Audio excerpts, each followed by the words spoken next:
Bonjour à tous et bienvenue sur Basic Dev, la chaîne qui vous parle ordinateur et développement. Cette semaine encore, j'ai dû faire face à pas mal de malware qui se trouvait sur des ordinateurs et je me suis dit qu'il était temps de faire une vidéo là-dessus. Pour la majorité des utilisateurs, en général, quand il y a un problème sur l'ordinateur, on se dit c'est un virus. Mais attention, il ne faut pas faire d'amalgame. Un virus est une sous-partie d'un ensemble de programmes ou de logiciels qu'on appelle logiciels malveillants. Ces malwares, en anglais, appelés par erreur maliciel. Et je dis par erreur parce que maliciel vient de malicieux et logiciel. Or, en anglais, dans malware, mal vient de malicious, qui veut dire malveillant, et non pas malicieux. Et ça me paraît un peu logique parce que pour moi, quelqu'un de malveillant ressemble plutôt à ça. Absolument rien à voir avec quelqu'un de malicieux. Et des aberrations comme ça, on en trouve un peu partout. Voilà par exemple le responsable des tout premiers bugs informatiques. Et en exclu mondial, voici le fameux bug informatique, bien connu des développeurs amateurs de châtaignes. Enfin soit, je m'égare, passons maintenant au sujet qui nous préoccupe.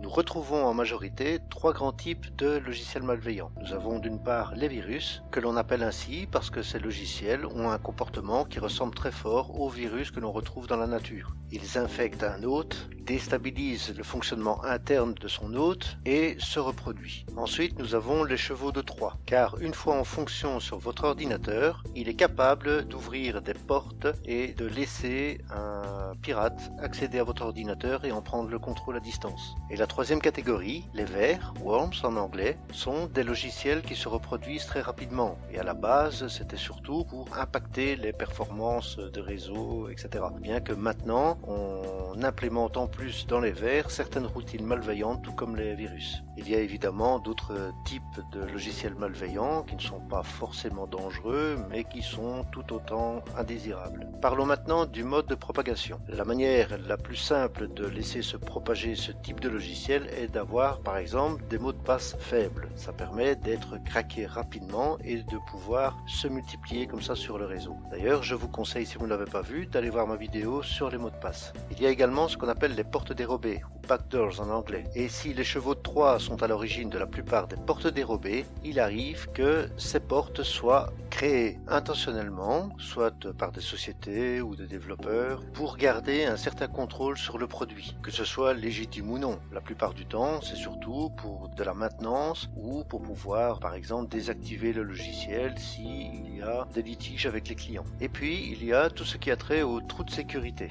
Ce sont des erreurs informatiques, des bugs intentionnels ou non. La plupart du temps, ce n'est pas intentionnel. Et ça permet pour une personne mal intentionnée de pouvoir utiliser le logiciel et de le retourner à son avantage pour, par exemple, accéder à des zones auxquelles il n'aurait normalement pas accès, pouvoir avoir des droits administrateurs, les contrôles de machines, etc., etc. Et si vous pensez que seules les machines qui tournent sous Windows sont les seules affectées par les virus, vous vous trompez largement. Tous les systèmes d'exploitation sont susceptibles de pouvoir être affectés par un logiciel malveillant quel qu'il soit. Et si vous pensez également que seuls les ordinateurs personnels sont affectés, c'est totalement faux. Les serveurs, les téléphones, tout ce qui contient des logiciels, donc toutes les machines, tous les ordinateurs peuvent être affectés par des logiciels malveillants. Mettons tout cela au clair par quelques mises en situation. Nous avons par exemple un développeur très occupé dans ses lignes de code car il a eu une idée de génie, il a créé un programme et c'est par exemple un programme qui fonctionne sous Windows et il aimerait bien maintenant le proposer à tout un chacun. Et donc il décide, puisqu'il a un serveur personnel chez lui, de mettre cette application à disposition sur Internet. Et ensuite vient notre utilisateur. Tout content, il a acheté une machine de compète, un tout nouveau dernier modèle de PC, il le connecte sur Internet et tombe par hasard sur l'application de notre développeur. Il trouve ça très intéressant et il se dit qu'il va le télécharger. Imaginons maintenant que notre développeur soit vraiment un gros farceur et vous vous retrouvez actuellement avec ce qu'on appelle un logiciel potentiellement indésirable, LPI ou PUP en anglais. Vous avez votre lecteur de DVD ou de Blu-ray qui commence à s'ouvrir, à se fermer de manière intempestive, ou votre clavier qui commence à s'illuminer comme un sapin de Noël, ou encore des messages d'erreur à gogo, à ne plus savoir qu'en faire, où vous n'avez même pas le temps d'en fermer une qu'une deuxième s'ouvre, et comme ça pour remplir tout l'écran. Ça devait sûrement être très drôle dans la tête du développeur, mais pour vous, c'est vraiment un logiciel indésirable. Imaginons maintenant que notre développeur, non content d'être un gros farceur, veut maintenant essayer de prendre le contrôle de votre machine. Imaginons que dans son application, il ait installé un cheval de Troie. Vous avez téléchargé cette application et vous l'avez mise en route, ce qui veut dire que maintenant le cheval de Troie est actif sur votre machine et prêt à fonctionner. Et d'ailleurs, il ne va pas s'en priver. La première chose qu'il va faire, c'est ouvrir des portes pour donner accès aux développeurs pour qu'ils puissent prendre le contrôle de votre machine. À ce stade, c'est la panique. Une seule chose à faire, couper la connexion Internet et commencer à penser à nettoyer votre PC. Prenons maintenant un autre cas. Nous avons un gentil développeur qui a développé son application et qui désire le mettre à disposition, mais en laissant cette application sur un serveur distant. Pour quelque raison que ce soit, peut-être qu'il n'a pas de serveur chez lui ou qu'il préfère avoir sa machine éteinte, soit, il loue un serveur ou laisse son application sur des sites dédiés. Entre en scène notre vilain pas beau pirate. Celui-ci a repéré sur le serveur une faille de sécurité et s'engouffre à l'intérieur. Et au passage, il en profite pour infecter tout ce qu'il trouve, toutes les applications, les pages, tout ce qu'il peut trouver, il l'infecte. Cette fois-ci, notre utilisateur télécharge une application via un site officiel, ou en tout cas professionnel. Malheureusement, ce serveur a été infecté, et le voilà à présent infecté à son tour. Avouez que jusque-là, notre utilisateur n'a pas vraiment beaucoup de chance. Bon, maintenant que son ordinateur est infecté, que peut-il se passer? Eh bien, mis à part les portes dérobées que nous avons vues précédemment avec les chevaux de Troie, les logiciels malveillants, s'ils en ont la possibilité, vont essayer de se dupliquer le plus rapidement possible pour infecter le plus de machines possible. Il va donc infecter tous les fichiers exécutables par exemple, ou des bibliothèques. Il va se dupliquer sur les stockages de masse, que ce soit sur des disquettes, des disques durs ou des clés USB. Il va essayer d'infecter le plus de choses possible. Parmi ces logiciels, on retrouve par exemple les keyloggers. Ce sont des applications qui vont regarder tout ce que vous allez taper au clavier et les enregistrer. Par exemple, vos identifiants et vos mots de passe. Mais ils vont également avoir la possibilité de faire de votre machine ce qu'on appelle un bot. Ce sera un robot docile qui va faire exactement tout ce que le pirate lui ordonnera de faire. Par exemple, attaquer d'autres machines en passant par la vôtre comme intermédiaire pour ne pas se faire repérer. Enfin, soit tout ce qui est à peu près possible de faire avec une machine, sauf que cette fois-ci, ce sera fait à distance. Ayant le contrôle de votre machine, ils peuvent également surveiller vos faits et gestes. Par exemple, utiliser la caméra, le micro, enregistrer ce que vous dites, ce que vous faites, regarder vos fichiers, qu'ils soient professionnels ou simplement privés, et les crypter par exemple pour vous empêcher d'y avoir accès et de vous demander une rançon afin de libérer les ressources de votre machine et que vous puissiez reprendre le contrôle. Évidemment, tout ça n'est pas très rassurant. Il existe des applications qui permettent de nettoyer ces logiciels malveillants, mais quand on sait que les pirates ont toujours une longueur d'avance, il est logique de se dire que pour pouvoir nettoyer un logiciel malveillant, il faut d'abord que ce logiciel existe. Et donc, les pirates ont un certain temps pour pouvoir utiliser ces logiciels ou pour pouvoir utiliser les trous de sécurité ou les portes dérobées qu'ils ont trouvées avant que ceci ne soit corrigé. Donc, que pouvons-nous faire pour pouvoir contrer ces logiciels malveillants le plus possible? Nous avons en premier lieu les pare-feux, firewall en anglais. C'est en gros un logiciel qui permet de vérifier les paquets, donc les informations qui entrent et qui sortent, donc qui vont vers Internet ou qui viennent d'Internet,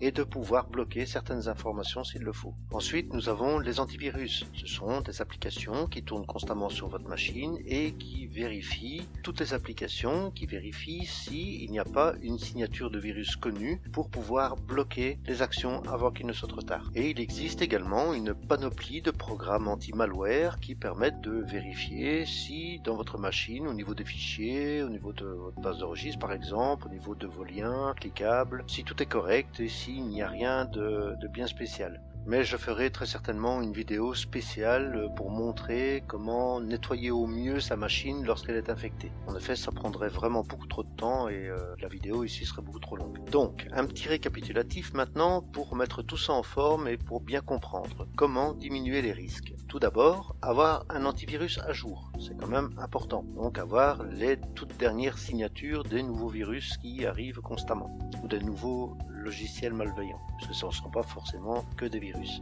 Moi personnellement, j'utilise Avast. C'est un choix.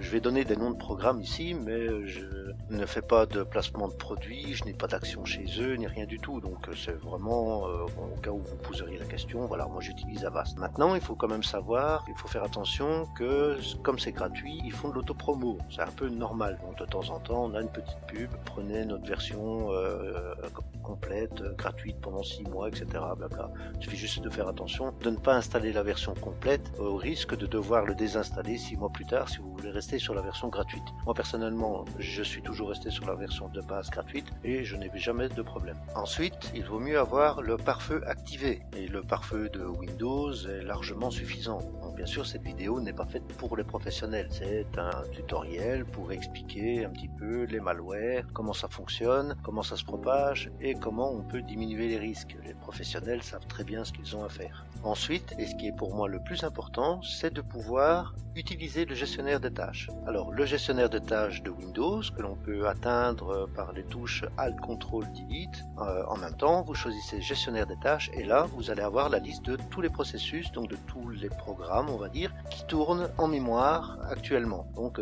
si vous n'avez pas mis en route un programme, ce programme ne deviendra pas un processus, donc ne se retrouvera pas dans la liste. Dans la liste, il n'y a que les programmes qui sont en train de tourner. Et donc, pour moi, il est important de pouvoir connaître la plupart des processus. J'utilise personnellement Process Explorer. Donc, c'est un programme qui est fourni par Microsoft. Il est également gratuit et il est portable. Donc, il n'y a pas d'exécutable, il n'y a pas d'installation. Il y a un exécutable, pardon, mais il n'y a pas d'installation à faire. Vous prenez le répertoire, vous le mettez où vous voulez, vous mettez en route Process Explorer et là, vous avez une liste. Et moi, ça me permet, par exemple, de trier les processus par date de mise en activité. Donc, je peux voir facilement quels sont les processus qui se sont activés récemment et de pouvoir vérifier si je les laisse ou pas actifs. Et comme pour moi c'est intéressant de pouvoir connaître ça, je ferai très certainement plus tard une vidéo pour expliquer un petit peu plus en profondeur comment fonctionnent les processus et comment on peut les gérer. Ensuite, vous n'êtes pas obligé, vous pouvez installer un anti-malware résident, donc en plus de votre antivirus. Moi par exemple, je vous conseille Spyboat Search and Destroy, je l'utilise depuis des années, il n'est pas très embêtant. Quand il a des choses à faire, il demande votre avis. Personnellement, je n'ai absolument rien à dire sur ce programme. Mais encore une fois, si vous êtes paranoïaque, vous pouvez l'installer, sinon c'est pas vraiment obligatoire. Encore une chose importante, je vous conseille toujours de visiter des sites qui sont reconnus.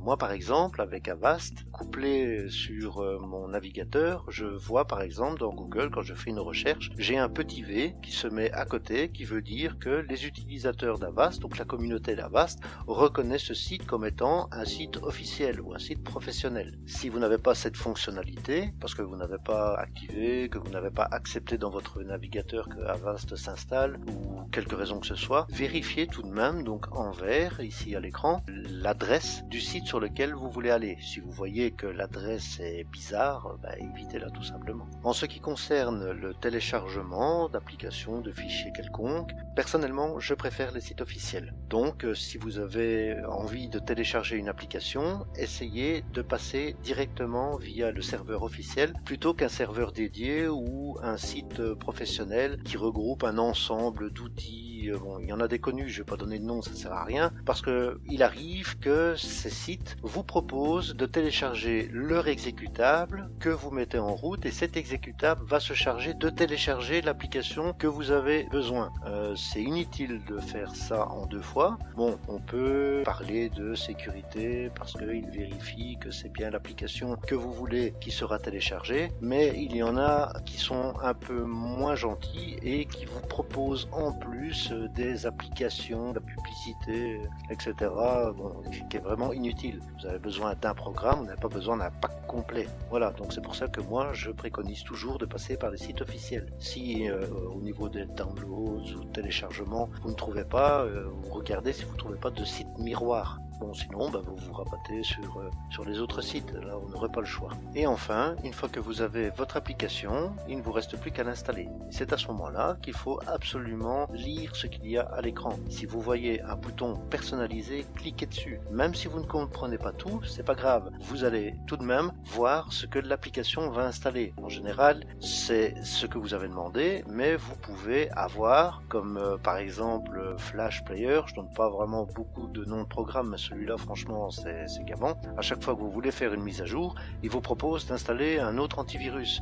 C'est peut-être celui que vous utilisez, mais c'est peut-être un autre. Et il n'est pas judicieux d'installer deux antivirus qui travaillent en même temps sur votre machine. Et à chaque fois c'est pareil. Et une fois que c'est installé, si vous ne lui dites pas que vous voulez vous-même choisir le moment où vous allez faire les mises à jour, il fera une mise à jour automatique. Et donc avec la mise à jour automatique, il vous installera l'antivirus supplémentaire. Et bon, enfin soit, personnalisez votre installation, vérifiez bien, décochez ce qui ne vous intéresse pas et laissez ce qui vous intéresse, c'est le plus important. Et voilà qui termine cette vidéo, merci de l'avoir regardée. Si vous avez aimé, n'hésitez pas, mettez un pouce bleu et s'il vous plaît, montez mes statistiques, je pense que ce sujet est assez important, partagez-le au plus grand nombre. Vous pouvez me poser des questions, je réponds sans problème. Vous pouvez également vous abonner sur mon compte Facebook, Twitter, Google+, si vous avez. Abonnez-vous à la chaîne YouTube pour ne rater aucune des vidéos. Et je vous dis à bientôt pour une prochaine.